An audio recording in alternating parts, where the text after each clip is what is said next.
அன்பு நேயர்களுக்கு இனிய வணக்கம். மிதுனம் ராசிக்கார நேயர்களுக்கு நம்ம இன்னைக்கு வீடியோ பதிவுக்கு முழுமையாக போகிறதுக்கு முன்னாடி முருகரை மனதார வணங்கிட்டு வீடியோ பதிவுக்குள்ளே போகலாங்க.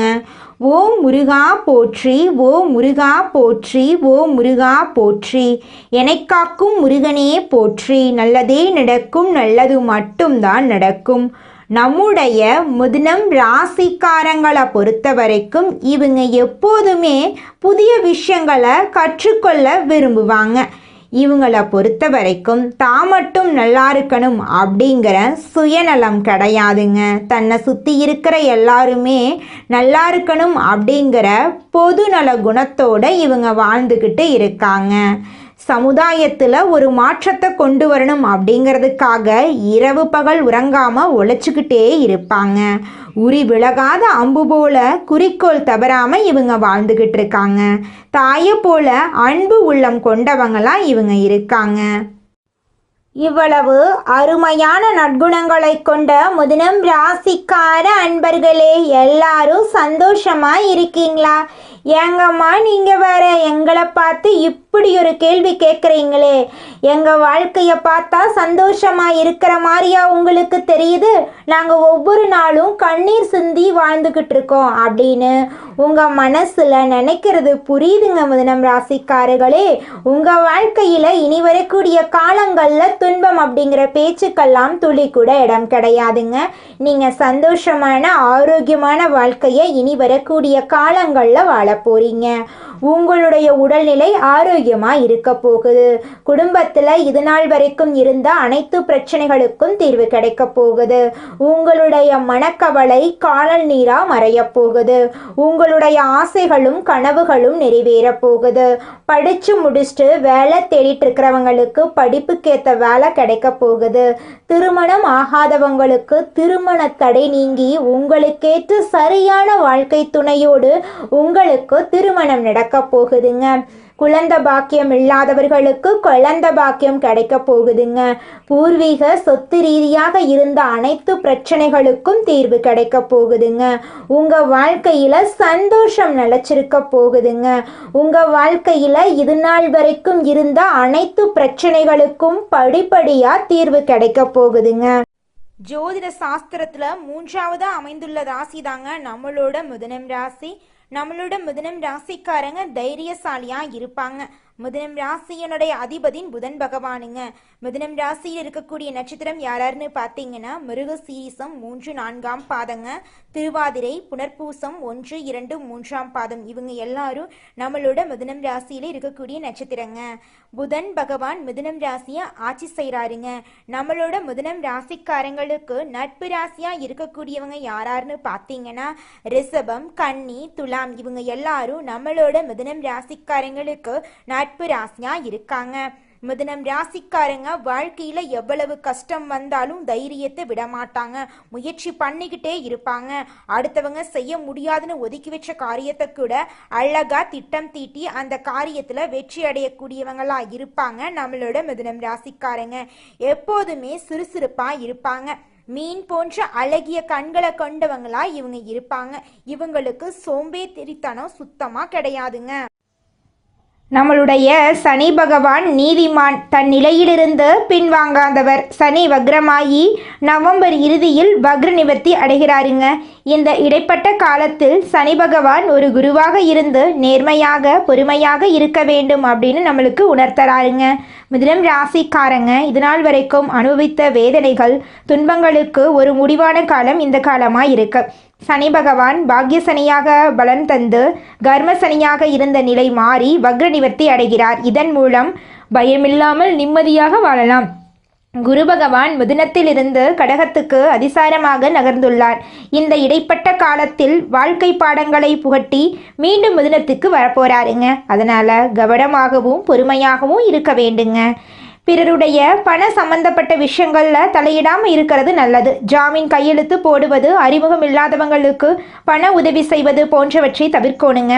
ராகுவும் சனியும் இணைவதால் பணிச்சுமை, எதிர்காலத்தை பற்றிய அச்சம் போன்றவை மனசில் ஏற்பட வாய்ப்பு இருக்கு. எதிரிகள் திண்ணை காலியாகும் வரை காத்திருப்பதால் கவனமாக இருக்கணுங்க. கொடுத்த வாக்குறுதிகளை காப்பாற்ற முடியும். வியாபாரம் வளர்ச்சி அடையும். கணவன் மனைவிக்குள் அந்யோன்யம் ஏற்படும். வெளிநாடு செல்வதற்கு முன் யோசனை செய்வது நல்லது. குடும்பத்தில் சுபகாரியங்கள் நடைபெறுவதற்கான வாய்ப்புகள் இருக்கு. தொழிலில் இல்லாமல் இருந்தவங்களுக்கு நல்ல வேலை கிடைக்கும்.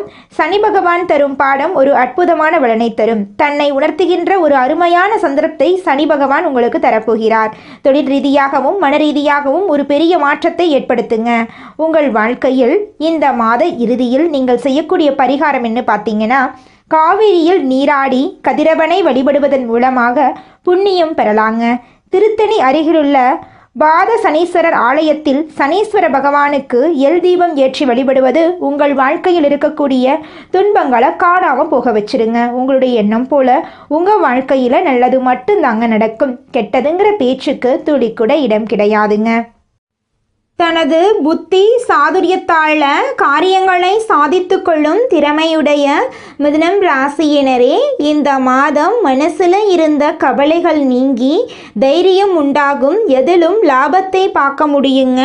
எல்லா நன்மையும் உண்டாகி உடல் ஆரோக்கியம் பெறும். வாக்கு வன்மையால் எந்த காரியத்தையும் சுலபமாக செய்து முடிப்பீங்க. தொழில் வியாபாரத்தில் எதிர்பார்த்ததை விட கூடுதல் லாபம் கிடைக்க போகுது. புதிய ஆர்டர்கள் கிடைக்கும். வாடிக்கையாளர்கள் தேடி வருவாங்க. உத்தியோகத்தில் இருப்பவர்கள் வேலைப்பளு குறைந்து மகிழ்ச்சியுடன் காணப்படுவாங்க. பணவரத்து திருப்திகரமாக இருக்கும். எல்லாவற்றிலும் முன்னேற்றம் காணப்படும். அலுவலகத்தில் இருந்து வந்த பிரச்சனைகள் குறையும். குடும்பத்தில் மகிழ்ச்சியான சூழ்நிலை காணப்படும்.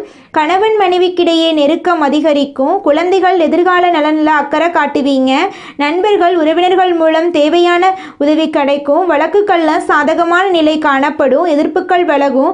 தாமதமாகி வந்த சுபகாரியங்கள் சிறப்பாக நடக்கும். பெண்களுக்கு சாமர்த்தியமான பேச்சின் மூலம் காரிய வெற்றி காண்பீங்க. மனக்கவலை நீங்கும். பணவரத்து கூடும். கலைத்துறையினர்களுக்கு நீண்ட நாட்களாக இழுபறியாக இருந்த ஒரு வேலையை செய்து முடிப்பீங்க. அரசு தொடர்பான பணிகளில் சாதகமான பலன் கிடைக்கும்.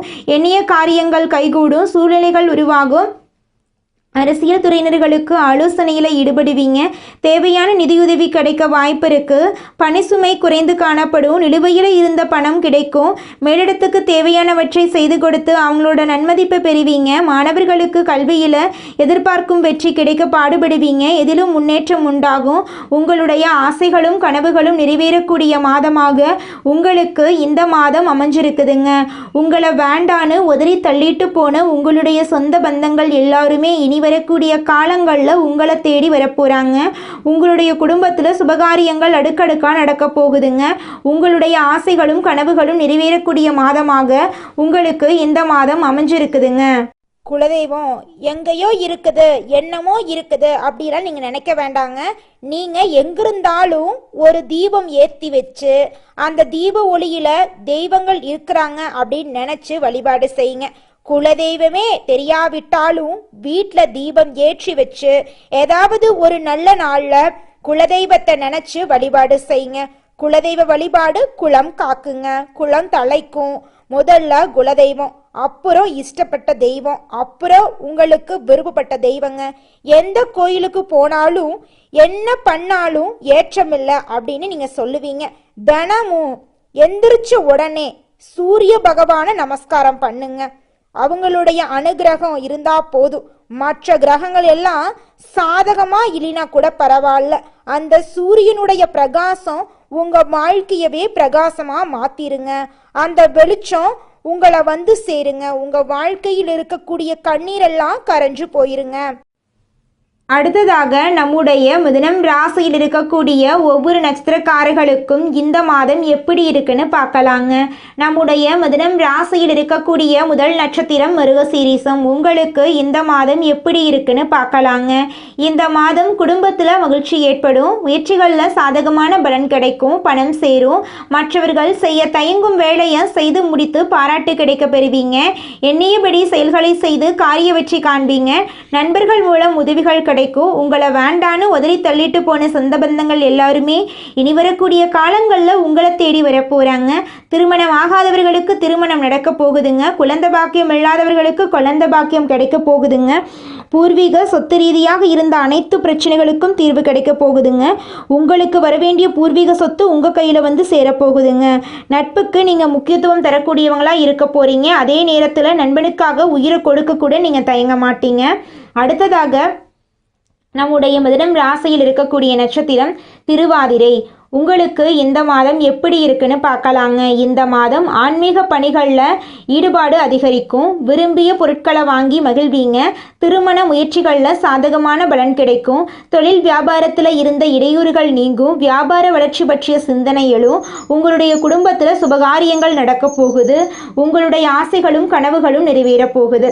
திருமணம் ஆகாதவர்களுக்கு திருமண தடை நீங்கி திருமணம் நடக்க போகுதுங்க. குழந்தை பாக்கியம் இல்லாதவர்களுக்கு குழந்தை பாக்கியம் கிடைக்க போகுதுங்க. பூர்வீக சொத்து ரீதியாக இருந்த அனைத்து பிரச்சனைகளுக்கும் தீர்வு கிடைக்க போகுது. உங்களுக்கு வரவேண்டிய பூர்வீக சொத்து உங்கள் கையில் வந்து சேரப்போகுது. உங்கள் வாழ்க்கையே இனி வரக்கூடிய காலங்களில் சொர்க்க வாழ்க்கையாக மாறப்போகுதுங்க. அடுத்ததாக நம்முடைய மிதுனம் ராசியில் இருக்கக்கூடிய நட்சத்திரம் புனர்பூசம். உங்களுக்கு இந்த மாதம் எப்படி இருக்குன்னு பார்க்கலாங்க. இந்த மாதம் எதிர்பார்த்த நிதி உதவி கிடைக்கும். உத்தியோகத்தில் இருப்பவர்கள் முன்னேற்றமான பலன் காண்பீங்க. புதிய வேலை பற்றிய சிந்தனை அதிகரிக்கும். சம்பள உயர்வு, பதவி உயர்வு கிடைக்கும். குடும்பத்தில் மகிழ்ச்சியான சூழ்நிலை கிடைக்கும். உங்களுடைய ஆசைகளும் கனவுகளும் நிறைவேறும். உங்கள் கையில் பணப்புழக்கம் அதிக அளவில் கிடைக்க போகுதுங்க. இது நாள் வரைக்கும் நீங்கள் ஒவ்வொரு நாளையும் பணங்காசு 4-5 பேர்கிட்ட கடன் வாங்கி வாழ்ந்திருப்பீங்க.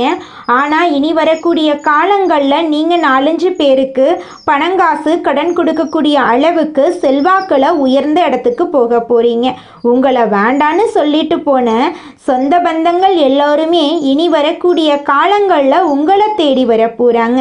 உங்கள் வாழ்க்கையில் இந்த மாதம் மேலும் நல்லதெல்லாம் நடக்க நீங்கள் செய்யக்கூடிய பரிகாரம் என்னென்னு பார்த்தீங்கன்னா, உங்கள் வீட்டுக்கு பக்கத்தில் இருக்கக்கூடிய சிவபெருமான் ஆலயத்துக்கு போயிட்டு சிவபெருமான மனதார வணங்கிட்டு வாங்க. உங்கள் வாழ்க்கையில் இருக்கக்கூடிய அனைத்து பிரச்சனைகளும் காணாமல் போயிடும். உங்களுடைய எண்ணம் போல் உங்கள் வாழ்க்கையில் நல்லது மட்டும்தாங்க நடக்கும். உங்களுக்கு இந்த மாதம் அதிர்ஷ்டம் தரக்கூடிய கிழமைகள் ஞாயிறு, திங்கள். அதிர்ஷ்டம் தரக்கூடிய திசை தென்கிழக்கு, வடகிழக்கு. அதிர்ஷ்டம் தரக்கூடிய எண்கள் 6, 7. அதிர்ஷ்டம் தரக்கூடிய மலர்கள் மல்லிகை மலர், முல்லை மலர். உங்கள் வாழ்க்கையில் இந்த மாதம் நல்லது மட்டும்தாங்க நடக்கும். உங்களுடைய எண்ணம் போல நல்லது தாங்க நடக்கும். கெட்டதுங்கிற பேச்சுக்கெல்லாம் துளி கூட இடம் கிடையாதுங்க. இந்த உலகத்துல யாருங்க கோடீஸ்வரன்? கோடி கோடியா பணம் வச்சிருக்கிறவங்களா, பிடிச்ச உணவுகளை சாப்பிட்றவங்களா, பிடிச்ச உறவுகள் கிட்ட பேசுறவங்களா? இதுல யாருமே கோடீஸ்வரன் கிடையாதுங்க. யார் ஒருத்தவங்க நோய் நொடி இல்லாம மனக்கவலை இல்லாம நிம்மதியா தூங்குறாங்களோ அவங்க தாங்க இந்த உலகத்திலேயே சிறந்த கோடீஸ்வரன். அப்பேற்பட்ட கோடீஸ்வரன் ஆகக்கூடிய யோகம் உங்களுக்கு இந்த மாதம் அமைஞ்சிருக்குதுங்க. உங்க வாழ்க்கையில இனி வரக்கூடிய காலங்கள்ல கவலை, கண்ணீர் அப்படிங்கிற பேச்சுக்கெல்லாம் துளி கூட இடம் கிடையாதுங்க. இது நாள் வரைக்கும் உங்களுடைய மனசில் இருந்த மனக்கவலைகள் எல்லாம் இனி வரக்கூடிய காலங்கள்ல காணாம போக போகுதுங்க. நீங்க சந்தோஷமான ஆரோக்கியமான வாழ்க்கைய இனி வரக்கூடிய காலங்கள்ல வாழ போறீங்க. உங்க வாழ்க்கையில சந்தோஷம் நிலைச்சிருக்க போகுதுங்க. மிதுனம் ராசிக்காரர்களே, நீங்கள் உங்கள் வாழ்க்கையில் முக்கிய முடிவுகள் எடுக்கும்போது கவனமாக இருக்கணுங்க. ஒருத்தங்கிட்ட பேசும்போதும் சரிங்க, ஒரு செயலை செய்யும் போதும் சரிங்க, 1க்கு 2 முறை ஆலோசனை பண்ணிட்டு தான் நீங்கள் ஒருத்தங்கிட்ட ஒரு சொல்லணும். அவங்கக்கிட்ட அந்த சொன்னால் நம்மளுக்கு ஏதாவது பிரச்சனை வருமா, நம்மளை சுற்றி இருக்கிறவங்களுக்கு ஏதாவது பிரச்சனை வருமானு யோசிச்சு பார்த்துட்டு முடிவெடுக்கணுங்க. அதே நேரத்தில் நீங்கள் ஒரு செயலை செஞ்சாலும் இந்த செயலை செஞ்சால் நம்மளை சுற்றி இருக்கிறவங்களுக்கு ஏதாவது பிரச்சனை வந்துருமோ, நம்மளுக்கே ஏதாவது பிரச்சனை வந்துருமோ அப்படின்னு 1க்கு 2-3 ஆலோசனை பண்ணிட்டு நீங்கள் முக்கிய முடிவுகள் எடுக்கிறது ரொம்பவும் நல்லதுங்க. எடுத்துக்காட்டுக்கு சொல்லப்போனால் நீங்கள் கிட்ட வந்து 1 லட்ச ரூபா பணம் இருக்குதுங்க. அந்த 1 லட்ச ரூபா பணத்தை வச்சு ஒரு தொழில் தொடங்கணும்னு நினைக்கிறீங்க. அந்த நேரத்தில் உங்களுடைய உறவுகளும் நண்பர்களும் என்னப்பா நீ 1 லட்ச ரூபாய்க்கு தொழில் தொடங்குறன்னு சொல்கிற, அது சின்ன தொழிலாக தான் இருக்கும், போய் பேங்க்கில் போய் ஒரு 2-3 லட்சம் கடனை வாங்கி ஒரு 4-5 லட்சத்துக்கு ஒரு தொழில் தொடங்கினா கூட பரவாயில்ல அப்படின்னு எல்லாம் சொல்லுவாங்க. நீங்கள் அவங்கெல்லாம் சொல்கிறத கேட்டுட்டு பேங்க்கில் போய் கடன் வாங்குறது, வட்டிக்கு போய் கடன் வாங்குறது அப்படிங்கிற வேலையை பார்த்தீங்கன்னா அது உங்களுக்கு பெரிய பிரச்சனையை கொண்டு வந்து விட்டுருங்க. முக்கியமான தேவைகள் அப்போ போய் நம்ம கடனை வாங்கலாம். நம்மக்கிட்ட பணம் இருக்குது, அப்போ எதுக்குங்க நம்ம போய் கடன் வாங்கணும்? நம்மக்கிட்ட இருக்கிற பணத்தை வச்சு தொழில் தொடங்கி அப்புறம் நம்ம படிப்படியாக மேலே வந்துக்கலாம். ஒரே படத்துலையெல்லாம் ஒரே பாட்டில் பணக்காரர் ஆகிற மாதிரி நம்ம உண்மையான வாழ்க்கையில் ஒரே பாட்டிலையெல்லாம் பணக்காரர் ஆக முடியாதுங்க. அடுத்தவங்க சொல்கிறத கேட்கறதுக்கு முன்னாடி அவங்க சொல்கிறது நல்லதா, நம்மளுடைய நல்லதுக்கு சொல்கிறாங்களா இல்லை நம்மளை கொண்டு போய் பிரச்சனையில் மாட்டி விடுறதுக்கு சொல்கிறாங்களா அப்படிங்கிறத யோசிச்சு பார்த்து செயல்படுறது உங்கள் வாழ்க்கைக்கு ரொம்பவும் நல்லதுங்க. உங்களுடைய மனசு என்ன சொல்லுதோ அதை மட்டும் கேளுங்க. அடுத்தவங்களுக்காக வாழ வேண்டாம், உங்களுக்காக வாழுங்க. ஏன்னா கடவுள் உங்களுக்காக வாழ தான் உங்களை படைச்சிருக்காரு. உலகத்தில் இருக்கிற நண்பர்களுக்காகவும் உங்களுடைய உறவுகளுக்காகவும் பயந்து வாழ்றதுக்காக கடவுள் நம்மளை படைக்கலை. நம்ம யாரை கண்டு பயக்கணும்னு பார்த்தீங்கன்னா நம்மளை படைச்ச கடவுளை கண்டு மட்டும் பயந்தா போதுங்க. உறவுகளோ சொந்த பந்தங்களோ நண்பர்களோ யாருமே நம்மளுக்கு உண்மையானவங்க கிடையாது அப்படிங்கிறத நீங்கள் எப்போ புரிஞ்சுக்கிறீங்களோ அப்போதாங்க உங்களால் வாழ்க்கையில் முன்னேற முடியும். மிதுனம் ராசிக்காரர்களே, நீங்கள் காலையில் எழுந்ததும் கண்ணை திறக்காமல் ஒரு 10 வினாடி என்னால் முடியும், இன்றைய நாள் என்னுடைய நாள், இதுக்கு பின்னாடி அதிர்ஷ்டம் வேலை செய்யும் அப்படின்னு நினைக்கணும். குளிக்கும்போது 2 முறை ஓம் ஸ்ரீ குருவே நமக என்ற மந்திரத்தை சொல்லணுங்க. வீட்டை விட்டு வெளியே வரப்போ 1 நிமிஷம் வடக்கு அல்லது கிழக்கு திசையை நோக்கி நின்று குரு பகவான் என்னோட இருக்காரு, இதனால் எனக்கு மனக்குழப்பம் இல்லை, பயம் இல்லை, தடைகள் எதுவுமே இல்லை அப்படின்னு சொல்லிட்டு போகிறது உங்கள் வாழ்க்கைக்கு ரொம்பவும் நல்லதுங்க. வியாழக்கிழமைகளில் மஞ்சள் கலரில் இருக்கக்கூடிய ஆடைகளை நீங்கள் அணியணும். மஞ்சளுக்கு குழச்சி நெத்தியில் திருநீர் போல இட்டுக்கோங்க. இதோட 11 கற்கண்டு அல்லது ஒரு வாழைப்பழம் குழந்தைங்களுக்கு வாங்கி கொடுங்க. தினமும் ஓம் பிரகஸ்பதியே நமக அப்படிங்கிற மந்திரத்தை 27 முறை சொல்கிறது உங்கள் வாழ்க்கையில் இருக்கக்கூடிய துன்பங்கள் குறைகிறதுக்கு ஒரு வாய்ப்பாக இருக்கும். மிதுனம் ராசிக்காரர்களே, நீங்கள் வியாழக்கிழமைகளில் 1 மணி நேரம் வடக்கு மூலையில் அணையாத விளக்கு ஒன்று ஏற்றி விளக்கில் மஞ்சள் சிறிது சேர்த்துக்கோங்க. அதுக்கு பக்கத்தில் ஒரு புத்தகம் அல்லது பேனா வச்சுக்கோங்க. ஓம் பிரகஸ்பதியே நமக 9 முறை இந்த மந்திரமும் இந்த விளக்கேற்றி வச்சு நீங்கள் செய்ய வேண்டிய இந்த சிறப்பு பூஜையும் உடனடியாக உங்கள் வாழ்க்கையில் மாற்றத்தை ஏற்படுத்தும். குரு பகவான் சந்நிதியில் மஞ்சள் வஸ்திரம் சாட்சி மஞ்ச கொண்டக்கடலையை மாலையா கட்டி போட்டு மஞ்ச கொண்டக்கடலையை நெய்வேத்தியமா உடைச்சு வரக்கூடிய பக்தர்களுக்கு கொடுத்து குருவை வழிபாடு செஞ்சுட்டு வாங்க. குரு தட்சிணாமூர்த்தி உங்க வாழ்க்கைக்கு நல்லதை செய்வாரு. அனாதையா இருக்கிறவங்களுக்கு உங்களால முடிஞ்ச உதவிகளை செஞ்சுக்கிட்டு வாங்க. குறிப்பாக குழந்தைகள் இருக்கக்கூடிய இல்லங்களுக்கு உங்களால் முடிஞ்ச உதவிகளை செய்யுங்க. வியாழக்கிழமையில் காலை அல்லது மாலை நேரத்தில் சக்கரை பொங்கல், மஞ்சள் நிறத்தில் இருக்கக்கூடிய வாழைப்பழம், மாம்பழம் இதெல்லாம் குரு பகவானுக்கு நிவேதனமாக கொடுக்கலாம். குருவின் அதிசார பயிற்சி புத்தி, கவனம், நினைவாற்றல் இந்த 3ஐயும் கூர்மையாக்குது. தேர்வுகளில் மாற்று வழியால் உயர்வு, போட்டித் தேர்வு எழுதியவர்களுக்கு கடைசி நேர அதிர்ஷ்டம் கை கொடுக்கும். வெளிநாட்டு படிப்பு எதிர்பார்த்தவர்களுக்கு விண்ணப்பம் போட்ட உடனே ரெஸ்பான்ஸ் வர ஆரம்பிக்கும். வியாழக்கிழமை நைட்டில் ஒரு எலுமிச்சம்பழம், ஒரு தீபம் உங்கள் வீட்டில் உங்கள் பூஜை அறையில் கிழக்கு நோக்கி வச்சு நெய் தீபம் ஏற்றிக்கோங்க. 3 நிமிஷம் அமைதியாக கண்ணை மூடி உட்கார்ந்து என்ன தடைகள் இருந்தாலும் அது கரைந்து போகட்டும் அப்படின்னு குருவை நினச்சி மனசார வேண்டிக்கோங்க. குருவுடைய அதிசார பலனுடைய வாய்ப்பு உங்களுக்கு கிடைக்கும். நம்பிக்கை, தைரியம் 3 சேர்ந்து வெற்றி வேலை உங்கள் வாழ்க்கையில் செய்ய போகுது. தங்க மூட்டையை உங்கள் வீட்டுக்கு வெளியே வாசப்படியில் வச்ச கணக்கு தாங்க உங்கள் வாழ்க்கையிலே நடக்க போகுது. உங்கள் வாழ்க்கையில் சந்தோஷம் நிலச்சி இருக்க போகுது. அதிர்ஷ்டமெல்லாம் அடுக்கடுக்கா நடக்க போகுதுங்க. நல்லதே நடக்கும், நல்லது மட்டும்தான் நடக்கும். நன்றி, வணக்கம். மிதுனம் ராசிக்காரர்களே, நீங்கள் இந்த நிமிஷம் வரைக்கும் கஷ்டப்படுறதுக்கு சில காரணங்கள் இருக்குதுங்க. மிதுனம் ராசிக்காரங்களே, நீங்கள் நிலைத்தன்மை இல்லாமல் இருக்கிறதுனாலையும், அதிக சிந்தனை செய்கிறது, உடனே எல்லாரையும் நம்பிடுறது, உறவுகளில் சோதனை பண்ணுறது, பேச்சு திறனால பிரச்சனை, நேரம் காலம் இடம் பொருள் ஏவல் தெரியாமல் பேசுறது, சொந்த உறவுகளால் துரோகம், பண விஷயத்தில் சேமிப்பில்லாமல் இருக்கிறது, கிரக சோதனைகள் போன்ற காரணங்களால் நீங்கள் கஷ்டப்படுறீங்க. இந்த நிலை இனி வரக்கூடிய காலங்களில் மாறப்போகுதுங்க.